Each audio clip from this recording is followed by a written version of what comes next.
Assalamualaikum warahmatullahi wabarakatuh. Salam sejahtera untuk kita semua dimanapun Anda berada. Video dari Yusuf Manubulu ini sangat menyakitkan hati kita umat muslim, yang mana mereka menghujat Allah Subhanahu wa taala dan Rasul kita Nabi Muhammad SAW. Mari kita saksikan dan kita dengarkan videonya. Kalau Muhammad kan ngajari kawin, Bu. Istrinya aja sampai 13 kan gitu. Dinukum waliyadin, bagimu agamamu, bagiku agama. Itu sebenarnya untuk orang kafir, itu diperuntukkan untuk orang kafir. Tapi mereka Islam ini salah. Allahnya itu, Allah SWT itu terlalu bego. Jadi selain kaum Islam itu dinamain kafir yang wajib diperangi kan gitu. Itu Allah SWT yang bego, sama sekali bego bener-bener memang Allah SWT. Masa mengajarkan umatnya suruh membenci antara kita sesama umat manusia. Dia ya ayyuhalladzina amanu kutiba alaikumusiyam min kutiba la'alakum tattaqun. Sahabatku sekalian, saya mendapati sebuah video yang sangat menyakitkan hati umat Islam. Ini lagi-lagi narasumber yang dihadirkan oleh Yusuf Manubulu, sahabat. Di sana ada 3 orang dan mereka ini oten semua ya. Ada Yusuf Manubulu, Fajar Hope, dan juga Mary, sahabat. Jadi mereka bertiga ini sama-sama oten membicarakan tentang Islam. Artinya mereka sedang tidak berdiskusi dengan umat Islam, tapi monolog membahas Allah Subhanahu wa taala, Rasulullah sallallahu alaihi wasallam, dan yang keluar dari mulutnya itu adalah hujatan, hinaan, dan penistaan, sahabat. Jadi mereka ini adalah gambaran ajaran kasih itu mungkin ya, sahabat, yang selalu mereka umbar-umbar gitu. Saking kasihnya mereka, sesama mereka saja itu masih membahas tentang Islam, masih membahas tentang Allah. Ya kalau bahas Islam, bahas Allah, bahas Al-Quran, bahasa Rasulullah nggak apa-apa. Tapi kalau disertai dengan penistaan seperti ini yang tidak bisa kita terima begitu. Jadi tidak salah kalau kepolisian itu menangkap Yusuf Manubulu ini, sahabat, karena dialah yang telah menghadirkan orang-orang pembenci Islam ini, Islamofobia ini. Memang si Yusuf Manubulu itu tidak terlalu ekstrim seperti narakoplanya, tapi dia yang selalu menghadirkan orang-orang seperti ini. Sebisa mungkin dia itu memancing emosi umat Islam, dan ini sangat terlalu menyakitkan bagi saya pribadi, sahabat. Nah, bagaimana menurut antum semua? Mari kita dengar dulu videonya yang berikut ini. Kita ke Fajar Hope. Selamat malam. Salam kemenangan Pak Fajar. Haleluya. Puji Tuhan, Pak. Apa jelas suara saya, Pak? Jelas, jelas. Salam, Bu Mary. Iya, salam Pak. Bu Mary, berapa tahun Bu mencoba untuk masuk ke agama seberang, Bu? Dari tahun 2003. 2003 sampai 2013 itu saya sudah tidak nyaman sekali. Kurang lebih 10 tahun. Ya? Iya, iya. Tapi saya tidak ada damai sejahtera, Pak, di situ. Aduh, sangat tersiksa saya. Iya, betul. Ibu tadi berdoa pun nggak bisa menemukan keterangan, nggak bisa menemukan cahaya terang di situ. Nggak ada, Pak. Buntu. Iya, Bu, memang betul. Saya kan di Islam ini aslinya, asal saya Islam. Memang orang yang nggak selamat, jalan yang nggak ada keselamatan. Itu berdoanya pun tetap dia meminta ingin diselamatkan dan ingin ditunjukkan jalan kebenaran. Jadi si Fajar Hope yang menelpon di channel Yusuf Manubulu ini masih mengaku sebagai seorang Islam ya, sahabat. Dia masih Islam, ingat itu. Jadi kan awalnya si narakopla Mary ini kan bersaksi. Dalam kesaksiannya itu dia mengaku pernah mu'alaf, sahabat, 10 tahun dari 2003 sampai 2013. Dan nadanya juga menghina gitu. Dia tidak tenang lah di Islam, tidak ada damai sejahtera. Kan yang lebih parahnya itu adalah dia tersiksa di Islam katanya. Jadi dia mau mengatakan bahwa ajaran Islam ini ajaran yang sangat menyiksa dia. Konotasinya sangat jelek ya, sahabat. Islam itu menyiksa dia gitu. Padahal dianya yang tidak mampu menjalankan syariat Islam. Maka benarlah firman Allah di dalam surah Al-Baqarah ayat 45 itu. Bismillahirrahmanirrahim. Wasta'inu bis-sabri was-shalah wa innaha lakabiratun illa 'alal khashi'in. Mohonlah pertolongan kepada Allah dengan sabar dan salat. Sesungguhnya salat itu benar-benar berat kecuali bagi orang-orang yang khusyuk. Jadi dianya yang tidak khusyuk di dalam Islam, Islam pula yang disalahkan, menyiksa dia, sahabat. Na'udzubillah tsumma na'udzubillah. Maka saya bilang tadi, agama seberang ini memang nggak ada penyelamat. Makanya dia minta ingin selamat. Karena Islam itu sebenarnya ahlinya neraka. Kalau kita kan ahlinya surga kan, Bu. Amin, amin. Amin. Itulah bagi kawan-kawan yang di layar chat itu, ya saya hanya ngomong, memang betul yang dikatakan Pak KC ya. Sholat yang baik itu sebenarnya inas sholati tanha anil fahsa iwal mungkar. Sesungguhnya sholat itu mencegah perbuatan keji dan mungkar, bukan sholat yang nunggang-nungging itu. Betul Pak KC memang. Ya kan? Memang bau sekali ongok para oten ini kalau bicara, sahabat. Lidahnya itu ringan sekali membaca Al-Quran kemudian ditafsirkan menurut otak mereka sendiri gitu. Katanya sholat yang benar itu menurut KC anil fahsya'i wal mungkar, mencegah perbuatan keji dan mungkar. Itu bukan kata KC ongok, itu kata Al-Quran. Sholat yang benar itu adalah sholat yang mencegah keji dan mungkar. Itu benar kata Al-Quran. Sholat yang mencegah anil fahsya'i wal mungkar itu adalah sholat seperti Rasulullah sholat. Bagaimana Rasulullah sholat? Yaitu ikuti gerakan Rasulullah, ruku dan sujud. Wa aqimis shalah wa atuz zakah warka'u ma'ar raki'in. Tegakkanlah salat, tunaikanlah zakat dan rukulah beserta orang-orang yang ruku. Inilah salat yang mencegah keji dan mungkar itu. Nah, gerakan ruku dan sujud itulah yang kemudian dihinanya menjadi salat yang tunggang-tungging, sahabat. Padahal mereka itu yang kerjanya tunggang-tungging di gereja. Lompat sana, lompat sini kayak orang kesurupan.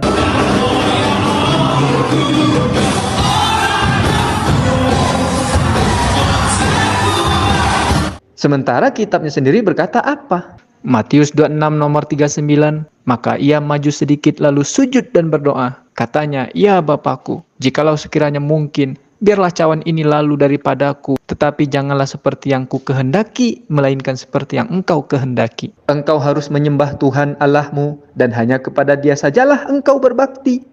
Lukas 4 ayat 8.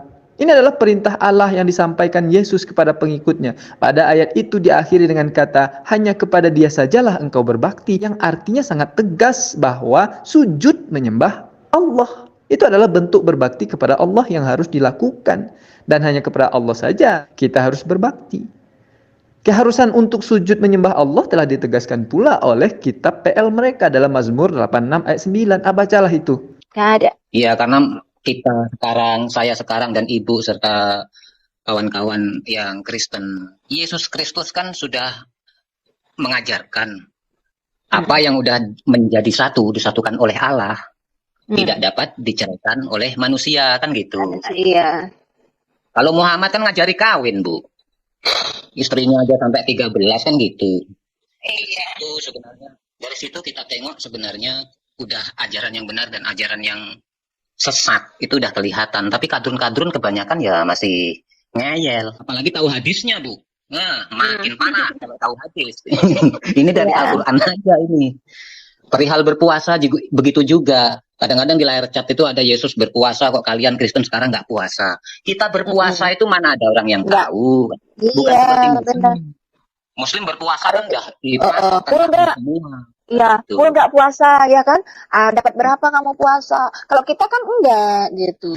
Makanya dia kadrun-kadrun itu tetap berpegang dengan yang mengatakan Yesus berpuasa, kok kalian nggak berpuasa itu kan. Ya ayyuhalladzina amanu kutiba alaikumusiyam min kutiba la'alakum tattaqun. Diwajibkan atas kamu berpuasa sebagaimana orang sebelum kamu, yang dimaksud Yesus kan, sebagaimana orang sebelum kamu, agar kalian semua bertakwa. Itu artinya, Bu. Tapi kenyataannya, Bu, berpuasa 1 bulan suntuk, banyak yang nggak bertakwa umat Islam itu. Makin jadi, ya kan? Dia menghina Rasulullah SAW mengajarkan kawin. Yesus tidak. Dongok, baca lagi Wahyu 19 nomor 7. Yesus itu kawin. Marilah kita bersuka cita dan bersorak-sorai dan memuliakan Dia. Karena hari perkawinan anak domba telah tiba dan pengantinnya telah siap sedia. Siapa anak domba itu? Tanyalah ke pendetamu, dongok. Kalau kau tidak tahu karena kedongoanmu, tanya ke pendetamu siapa anak domba itu. Karena semua para nabi itu diutus dan mengajarkan kawin. Diberikan istri-istri oleh Allah, oleh Tuhan. Kalau dalam Al-Quran itu ada dalam surat Ar-Ra'd ayat 38, sahabat. Bismillahirrahmanirrahim. وَلَقَدْ أَرْسَلْنَا رُسُلًا مِّن قَبْلِكَ وَجَعَلْنَا لَهُمْ أَزْوَاجًا وَذُرِّيَّةً وَمَا كَانَ لِرَسُولٍ أَن يَأْتِيَ بِآيَةٍ إِلَّا بِإِذْنِ اللَّهِ لِكُلِّ أَجَلٍ كِتَابٌ. Sungguh, kami benar-benar telah mengutus para rasul sebelum engkau, Nabi Muhammad, dan kami berikan kepada mereka istri-istri dan keturunan. Tidak mungkin bagi seorang rasul mendatangkan suatu bukti, mukjizat, melainkan dengan izin Allah. Untuk setiap masa ada ketentuannya. Ini Al-Quran. Oh mungkin Oten bilang, itu kan Al-Quran, dalam Bible kami nggak ada, dalam kitab kami nggak ada. Dongok, dongok lagi kan.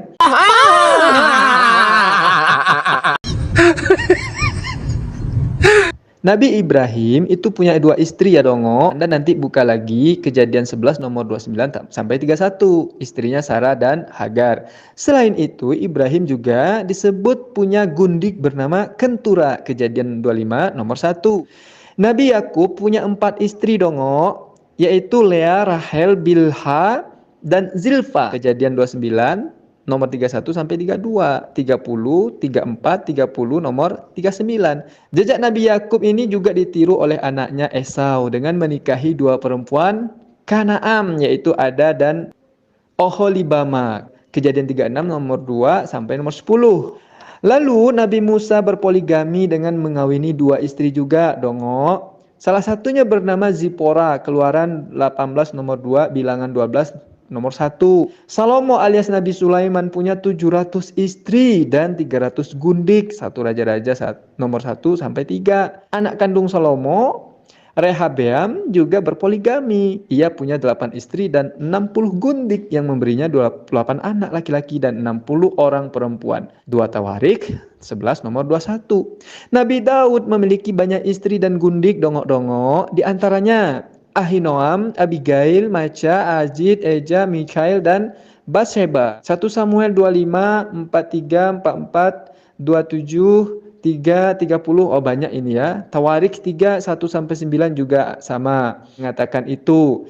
Kemudian Simson kawin beberapa kali. Hakim-Hakim 14 nomor 10. Hakim-Hakim 16 nomor 1 sampai 4, dan masih banyak lagi daftar pelaku poligami dalam kitabmu dongok. Berapa kali dongok buat Anda ini? Jauh sebelum Rasul lahir,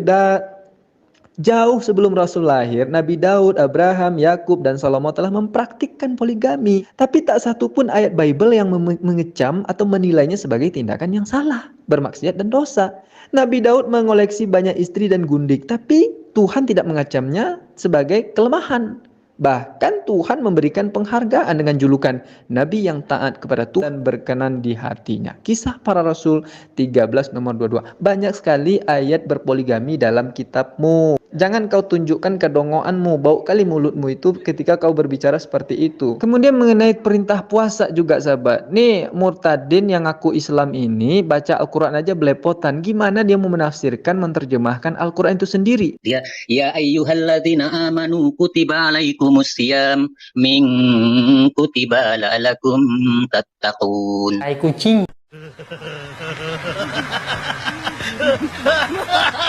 Baca surah Al-Baqarah 183 saja salah, sahabat. Kita benarkan dulu bacaan ongok ini, sahabat. Bismillahirrahmanirrahim. Ya ayyuhalladzina amanu kutiba alaikumusiyam kama kutiba alal ladzina min qablikum la'allakum tattaqun.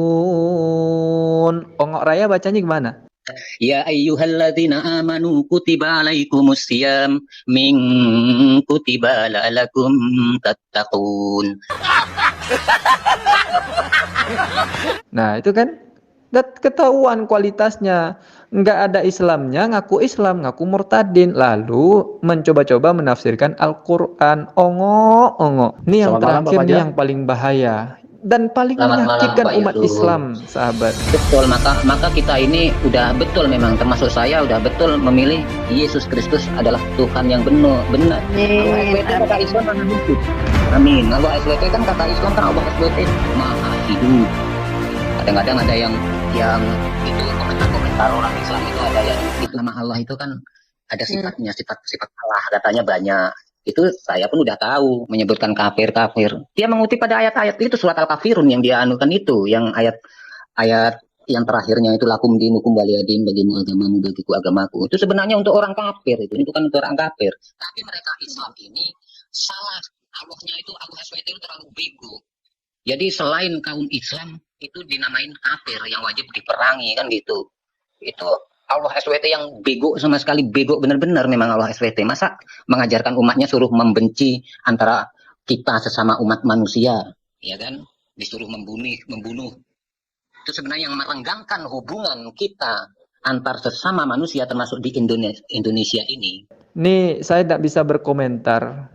Karena nanti kalau saya komentari, keluar pula hujatan saya terhadap Tuhan mereka. Dan kita usahakan menghindari itu. Jangan sampai kita menghujat Tuhannya mereka. Karena kalau kita hujat Tuhannya mereka, semakin bau ongok mereka, sahabat.